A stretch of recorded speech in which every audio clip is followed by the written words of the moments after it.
Assalamualaikum warahmatullahi wabarakatuh. Para sobat semua, sejenak kita coba lihat kepemimpinan Erdogan, Presiden Turki ya. Perjuangan beliau dengan negara beliau. Kenapa negara-negara luar begitu takut dengan Erdogan? Karena Erdogan begitu dicintai rakyatnya. Dukungan sangat hebat dari rakyat itu yang menyadarkan militer kudeta untuk mengakhiri aksi-aksi. Erdogan dijaga oleh rakyatnya karena beliau begitu amanah. There's something that I say over and over again. This is not a system belonging to Tayyip Erdogan. It's really never a good sign when a person, one, refers to himself in the third person. I am a mortal being. I can die at any time. And then two, more importantly, has to repeatedly deny that they're a dictator. If you say ballot box produces a dictator, that would be unfair to the ballot box process. On April 16th, Turkey narrowly voted yes on a referendum that will dramatically reorganize the government. It allows changes that give sweeping powers to the president, Tayyip Erdogan. He could have complete control of Turkey's budget and military, will be able to appoint judges to the courts without a vote, can dissolve parliament whenever he chooses, and can stay in power until 2029. This has prompted concerns that he's becoming too authoritarian. And these concerns aren't that outlandish, mostly because Turkey was built by an authoritarian. If you look at the arc of modern Turkish history, it begins with Mustafa Kemal Atatürk. First president of the First Turkish Republic, Mustafa Kemal, during the 1920s, is now granted dictatorial powers and is himself christened Ataturk, meaning father of the Turks. Ataturk was a military general who created the Republic of Turkey out of the collapsed Ottoman Empire in 1923. During his 15 years in office, he enjoyed similar powers now held by Erdogan. He used them to build Turkey into a modern and secular state. Turkey's new government separates church and state.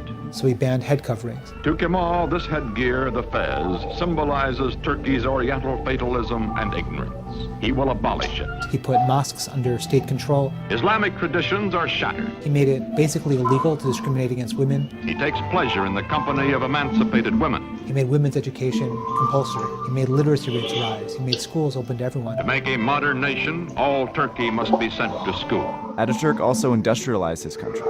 Under his watch, the industrial sector saw a sharp increase, and his liberal foreign policies built a close relationship with the West, which paved the way for Turkey to join the NATO alliance in 1952. We know that Ataturk succeeded because for decades it was a modern, secular Western country like he wanted it to be. Ataturk is dictator so that Turkey may never again have a dictator. Now you have President Erdogan. President Erdogan is going in literally the opposite direction. He wants to make the country much more openly religious. He wants to get rid of a lot of what Ataturk had done. But how does a religious conservative leader acquire so much power in a secular country? To understand this, you have to know what happened to Turkey after Ataturk's death. For 5 decades, the country was constantly in a state of upheaval. Ataturk had given the military the responsibility of keeping Turkey secular. And they did so by staging coups in 1960, 71, 80, and again in 1997. While the interventions were meant to keep Turkey democratic, the instability left the country in poor shape. In the 90s and even to the early 2000s, Turkey had completely stale economy. The GDP growth had slowed, unemployment was very high. It was seen as a very corrupt country, the government didn't function. Enter Recep Tayyip Erdogan. He was the mayor of Istanbul from 1994 to 97. 2 years later, he was arrested for a public reading of a politically charged Islamic poem by a Turkish nationalist. Turkey was still a majority Muslim country, and his arrest made him popular with many who felt oppressed by years of the secular military rule. After a short jail sentence, he formed a moderately conservative political party, the AKP, which went on to win a landslide victory in the 2002 elections, and he became Prime Minister of Turkey. Erdogan went on to pull the country out of poverty by giving more opportunities to Turkish entrepreneurs and expanding access to foreign markets. This led to a sharp rise in the GDP, and inflation plummeted. Turkey's success even prompted efforts to join the EU. This all made Erdogan wildly popular. It was like he came onto a boat that was listing and taking on water, and he managed to get the water out of the boat and make the boat sail straight again. So for many years you could see why a man like this would be as powerful as he became. Then he went too far. Over the next 10 years, Turkey continued to grow economically, but Erdogan started pushing more Islamist and authoritarian policies. He was quoted saying that he did not believe men and women were equal, and that women were meant to be mothers. His government also began arresting protesters and journalists under the guise of anti-terrorism laws. This stirred unrest in Turkey's more liberal urban areas. In 2013, there was a small, peaceful demonstration in Istanbul's Gezi Park to protest Erdogan's plans to reconstruct military barracks that would include a shopping center and a mosque. Seeing the demonstration as opposition, Erdogan sent in riot police to remove the protesters, which quickly attracted more protesters. It got bigger and bigger because it was a proxy. It morphed from being a protest over a park to being a protest against Erdogan, against how religious he was becoming, and it got violent.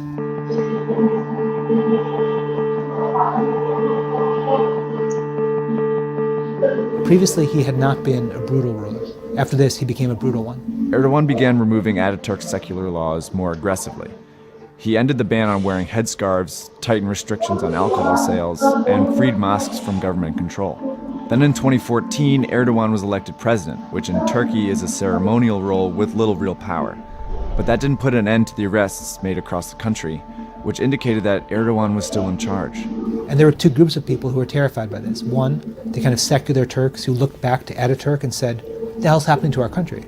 The other was the military. And they were the ones, again, who believed that their core mission in life was to keep Turkey secular and that he was a threat. So in July 2016, they staged a coup, and it almost worked. There was just one problem. The military couldn't get the public support this time. Erdogan had found a new way to reach his supporters. I want to encourage my people to the streets and invite them to the airports. And together, as people gather, show them, by letting them come with their tanks, to see what they are going to do it right there to the people. Erdogan had this amazing moment where he used FaceTime on his iPhone to kind of rally the country and say, defend the country, defend us against the military.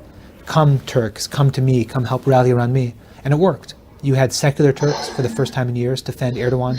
You had religious Turks literally stream from mosques into the streets to fight the military. The military overstepped. You had Turkish F-16s fire rockets and missiles at parliament. Turkish tanks fired at people in the streets. That was very effective for him. Erdogan emerged from the fighting more popular than ever and ramped up his purge of the opposition. More than 100,000 journalists, academics, military officers, and politicians have been arrested since the coup attempt. Tens of thousands remain in detention. This brings us to the recent referendum, which follows Erdogan's post-coup popularity.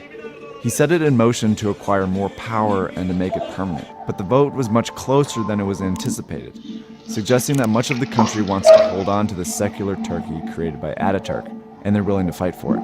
But I do think you're going to have the inevitable tension of a president who believes he's entitled to more power, taking more and more of it, and what remains a somewhat secular country that isn't comfortable with giving him that power. Do those tensions play out politically and in court, or do those play out in the streets? If it's actual fighting and violence, then what we know of as a democratic Turkey is over.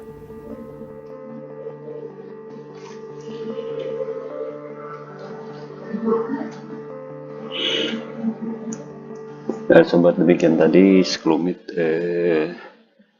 film tentang Presiden Erdogan yang